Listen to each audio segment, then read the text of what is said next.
আসসালামু আলাইকুম। সবার আগে বাছাই করা 10টি আন্তর্জাতিক খবর জানিয়ে দেব। প্রথমেই থাকছে শিরোনাম। তবে তার আগে অনুরোধ থাকবে ভিডিওটিতে একটি লাইক দিবেন।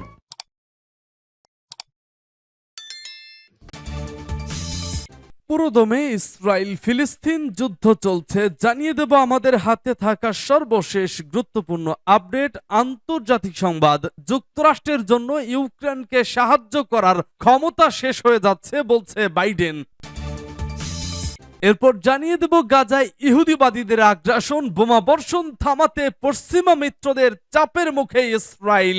শেষ রক্ষাবুঝি হলো না ইহুদিবাদী বেঞ্জামিন নেতানিয়াহুর, দিশেহারা পুরো ইসরায়েল। আরো জানিয়ে দিব সুড়ঙ্গে পানি ঢুকিয়েও লাভ হচ্ছে না ইসরায়েলের, হামাসের ভয়াবহ হামলার মুখে ইহুদিবাদী বেঞ্জামিন নেতানিয়াহুর সেনারা। এরপর জানিয়ে দেব দিল্লির আইন চীন ভারত সীমান্তের বাস্তবতা বদলাবে না, এবং জানিয়ে দিব কেভে ভয়াবহ মিসাইল হামলা চালিয়েছে রাশিয়া। সর্বশেষ জানিয়ে দিব মার্কিন গোয়েন্দা তথ্য, ইউক্রেন যুদ্ধে রাশিয়ার 3 লক্ষাধিক সেনা হতাহত। শুনছিলেন সংবাদ শিরোনাম, এখন বিস্তারিত। তবে তার আগে অনুরোধ থাকবে ভিডিওটিতে একটি লাইক এবং কমেন্টস করে জানিয়ে দিন এই ভিডিও সম্পর্কে আপনার মূল্যবান মতামত। আর এই ভিডিওটি দেখতে দেখতে অবশ্যই আমাদের এই চ্যানেলটিতে নতুন হয়ে থাকলে চ্যানেলটি সাবস্ক্রাইব করে পরবর্তী আপডেট সংবাদ পেতে চোখ রাখুন বিবিসি বিশ্ব সংবাদে। যুক্তরাষ্ট্রের জন্য ইউক্রেনকে সাহায্য করার ক্ষমতা শেষ হয়ে যাচ্ছে বলছে বাইডেন। মার্কিন কংগ্রেস অতিরিক্ত তহবিল অনুমোদন না করলে মার্কিন প্রশাসনের জন্য ইউক্রেনকে সাহায্য করার ক্ষমতা শেষ হতে চলেছে। মার্কিন প্রেসিডেন্ট জো বাইডেন বলেছেন, কোন সম্পর্ক তহবিল ছাড়া ইউক্রেনকে জরুরি কর্মক্ষম দাবিতে সাড়া দিতে সাহায্য করার জন্য আমাদের ক্ষমতা দ্রুত শেষ হয়ে যাচ্ছে। তিনি তার সফররত ইউক্রেনীয় সমকক্ষ ভলোদিমির জেলেনস্কির সাথে আলোচনার পর একটি যৌথ সংবাদ সম্মেলনে বলেন, মার্কিন যুক্তরাষ্ট্র যতদিন আমরা করতে পারি ইউক্রেনকে গুরুত্বপূর্ণ অস্ত্র সরঞ্জাম সরবরাহ করা চালিয়ে যাব। তিনি প্রতিশ্রুতি দিয়েছিলেন, যোগ করেছেন যে মঙ্গলবারের শুরুতে তিনি কিয়েভকে $200 মিলিয়ন মূল্যের সামরিক সহায়তা অনুমোদন করেছেন, যার মধ্যে সমালোচনামূলকভাবে প্রয়োজনীয় সরঞ্জাম যেমন বিমান অন্তর্ভুক্ত ছিল, পাশাপাশি প্রতিরক্ষা, ইন্টারসেপ্টর আর্টিলারি এবং গোলাবারুদও রয়েছে। হোয়াইট হাউস অক্টোবরে কংগ্রেসে 2024 অর্থ বছরের জন্য একটি সম্পর্ক বাজেটের অনুরোধ পেশ করেছে, যা 1 অক্টোবর থেকে মার্কিন যুক্তরাষ্ট্রে শুরু হয়েছিল, প্রাথমিকভাবে ইসরায়েল এবং ইউক্রেনকে সহায়তা করার জন্য। তবে এশিয়া প্রশান্ত মহাসাগরীয় অঞ্চলে চীন এবং রাশিয়াকে প্রতিহত করার জন্য বাইডেনের নেতৃত্বে ডেমোক্র্যাট দলের নির্বাহী শাখা এ উদ্দেশ্যে প্রায় $106 বিলিয়ন রাখতে চায়। অনুরোধ এবং বিকল্প বিলের ভবিষ্যৎ অস্পষ্ট রয়ে গেছে। হাউস অব রিপ্রেজেন্টেটিভসের এক সেনেটের বেশ কয়েকজন রিপাবলিকান সম্প্রতি কিয়েভকে অব্যাহত আর্থিক সহায়তার বিরুদ্ধে কথা বলেছেন। হাউসের স্পিকার মাইক জনসন বারবার বলেছেন যে তিনি ইউক্রেনকে আরও সাহায্যের বিধানকে মার্কিন যুক্তরাষ্ট্রের দক্ষিণ সীমান্তে নিয়ন্ত্রণ কঠোর করার শর্ত দিতে চান। সিনেটের সংখ্যালঘু নেতা মিস ম্যাককেনেল একইভাবে কথা বলেছেন। সূত্র তাস।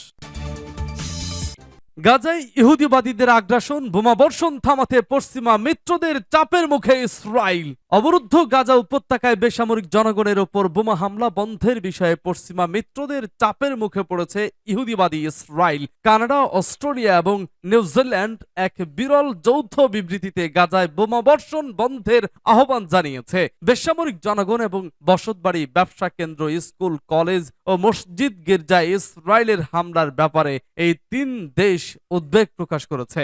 এর আগে জাতিসংঘ সাধারণ পরিষদে গাজায় যুদ্ধ বন্ধের দাবিতে একটি প্রস্তাব পাশ করা হয়। এর পাশাপাশি মার্কিন প্রেসিডেন্ট জো বাইডেন গতকাল এক নির্বাচনী সমাবেশে বলেছেন, গাজার বেসামরিক জনগণের উপর নির্বিচারে বোমা বর্ষণের কারণে ইসরায়েল বিশ্ব জনমত হারাচ্ছে। মার্কিন প্রেসিডেন্টের এই বক্তব্য দেওয়ার পর অস্ট্রেলিয়া, কানাডা এবং নিউজিল্যান্ড যৌথ বিবৃতিতে প্রকাশ করে এই 3 দেশই গতকাল গাজায় যুদ্ধবিরতির চেয়ে জাতিসংঘ প্রস্তাবের পক্ষে ভোট দেয়। মার্কিন প্রেসিডেন্ট জো বাইডেন গতকাল যে বক্তব্য দিয়েছেন তা এ যাবৎকালীন তার পক্ষ থেকে ইসরায়েল বিরোধী সবচেয়ে কড়া সমালোচনা। তিনি ইসরায়েলের সরকারে পরিবর্তনের আহ্বান জানিয়ে মন্ত্রিসভা থেকে জাতীয় নিরাপত্তা মন্ত্রী ইটামার বেন জাভিরকে সরিয়ে দেওয়ার কথা বলেছেন। চলমান যুদ্ধ শুরুর পর থেকে আমেরিকা ইসরায়েলের পক্ষে সমর্থন দিলেও তারা বারবার ইসরায়েলকে বেসামরিক নাগরিক হত্যার ব্যাপারে সতর্ক করেছে। সূত্র পার্টস টুডে। সুড়ঙ্গে পানি ঢুকিয়েও লাভ হচ্ছে না ইসরায়েলের, পাল্টা হামলা চালাচ্ছে হামাস। সুড়ঙ্গে পানি ঢুকিয়েও ইসরায়েলের লাভ হচ্ছে না বলে মন্তব্য করেছেন ব্রাসেলসের সামরিক ও রাজনৈতিক ঝুঁকি বিশ্লেষক এলিজা ম্যাগনিয়ার। তিনি বলেন, সুড়ঙ্গে পানি ঢুকিয়েও ইসরায়েলের লাভ হচ্ছে না, কারণ আমরা দেখেছি ইসরায়েল ইতিমধ্যে কয়েকটি টানেল প্লাবিত করেছে, তবুও হামাসের সামরিক কর্মক্ষমতার ওপর কোনো প্রভাব পড়েনি, বরং এখনও ইসরায়েলি বাহিনীর বড় ধরনের ক্ষয়ক্ষতি করছে দলটি। বুধবার কাতার ভিত্তিক গণমাধ্যম আল জাজিরাকে দেওয়া এক সাক্ষাৎকারে তিনি এমন মন্তব্য করেন। ম্যাগনিয়ার বলেন, ইসরায়েল জানে যে এই বন্যা ফিলিস্তিনি বেসামরিক নাগরিকদের জন্য বিপর্যয় সৃষ্টি করবে, কারণ এতে তাদের মিষ্টি পানি দূষিত হবে, ঘরের ভিত্তিমূল দুর্বল হবে। কিন্তু এটিকে ফিলিস্তিনিরা কোনো পাত্তাই দিচ্ছে না, তাই বলতেই হয় এই বন্যার সামরিক কোনো মূল্য নেই। সূত্র আল জাজিরা।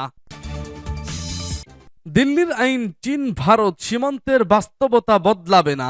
ভারতীয় সুপ্রিম কোর্টের রায় চীন ভারত সীমান্তের বাস্তবতা বদলাবে না। ভারত একতরফাভাবে তথাকথিত লাদাখ কেন্দ্রীয় অঞ্চল প্রতিষ্ঠা করেছে এবং সুপ্রিম কোর্ট তা বৈধ বলে রায়ও দিয়েছে। চীন এ ধরনের রায়ের বৈধতা স্বীকার করে না। আজ বুধবার বেইজিং এর নিয়মিত এক সাংবাদিক সম্মেলনে চীনের পররাষ্ট্র মন্ত্রণালয়ের মুখপাত্র মাওনিং এ মন্তব্য করেন। তিনি বলেন, অভ্যন্তরীণ আইনে চীন ভারত সীমান্তের পশ্চিমাঞ্চলের ইতিহাস বদলে যাবে না। ঐতিহাসিকভাবেই সংশ্লিষ্ট অঞ্চল চীনের অংশ। উল্লেখ্য, গত সোমবার ভারতের সুপ্রিম কোর্ট সংবিধানের ৩৭০ ধারা বাতিলের সিদ্ধান্ত বহাল রাখে এবং ভারতীয় সরকারকে যত দ্রুত সম্ভব জম্মু ও কাশ্মীর অঞ্চলে নির্বাচন দেওয়ার নির্দেশ দেয়। পাশাপাশি ২০১৯ সালে অবৈধভাবে প্রতিষ্ঠিত লাদাখ কেন্দ্রীয় অঞ্চলকেও বৈধ বলে রায় দেয় কোর্ট। কিয়েভে ভয়াবহ মিসাইল হামলা চালিয়েছে রাশিয়া। ইউক্রেনের রাজধানী কিয়েভে ভয়াবহ মিসাইল হামলা চালিয়েছে রাশিয়া। এক প্রতিবেদনে যুক্তরাষ্ট্রের সংবাদ সংস্থা রয়টার্স এ তথ্য জানায়। প্রতিবেদনে বলা হয়, ভোরে স্থানীয় সময় ৩টার দিকে শহরটিতে ছোড়া হয় একের পর এক ক্ষেপণাস্ত্র হামলা। এতে বেশ কয়েকটি বহুতল ভবন ক্ষতিগ্রস্ত হয়েছে।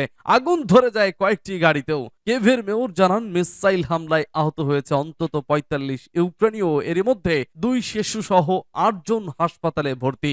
স্থানীয়রা জানায়, ভোর ৩টার ব্যাপক বিস্ফোরণের শব্দ শুনতে পান তারা। এরপরই বাজতে শুরু করে সতর্কতা সাইরেন। চলতি সপ্তাহের মধ্যেই দেশটির রাজধানীতে দুবার মিসাইল হামলা চালালো মস্কো। বেশ কয়েকটি মিসাইল ভূপাতিতের দাবি ইউক্রেনের। শীত শুরু হতেই হামলা জোরদার করেছে রাশিয়া। ইউক্রেন যুদ্ধের রাশিয়ার ৩ লক্ষাধিক সেনা হতাহত। ইউক্রেন রাশিয়ার চলমান যুদ্ধে এখন পর্যন্ত রাশিয়ার ৩,১৫,০০০ সেনা হতাহত হয়েছে বলে একটি গোপনীয় মার্কিন গোয়েন্দা প্রতিবেদনে উঠে এসেছে। প্রতিবেদনটিতে আরো বলা হয়েছে, হতাহত এই সেনা সংখ্যা যুদ্ধ শুরুর সময় মোট সেনা সংখ্যার প্রায় ৯০%। খবর রয়টার্সের। মার্কিন গোয়েন্দা প্রতিবেদনের তথ্য মতে ইউক্রেনের রাশিয়ার এ সামরিক অভিযানে যে পরিমাণ ক্ষয়ক্ষতি হয়েছে তার রাশিয়ার সামরিক আধুনিকায়নকে প্রায় 18 বছর পিছিয়ে দিয়েছে। এ বিষয়ে রাশিয়ার প্রতিরক্ষা মন্ত্রণালয়ের সঙ্গে যোগাযোগ করা হলেও তাদের পক্ষ থেকে কোনো প্রতিক্রিয়া বা মন্তব্য পাওয়া যায়নি। এর আগে রাশিয়া বলেছিল, যুদ্ধের রাশিয়ার সেনাদের নিহতের সংখ্যার বিষয়ে পশ্চিমা যে ধারণা করছে তা ব্যাপকভাবে অতিরঞ্জিতভাবে প্রকাশ করার পাশাপাশি তারা ইউক্রেনের রাশিয়ার বিভিন্ন অর্জনকে অবমূল্যায়ন করছে।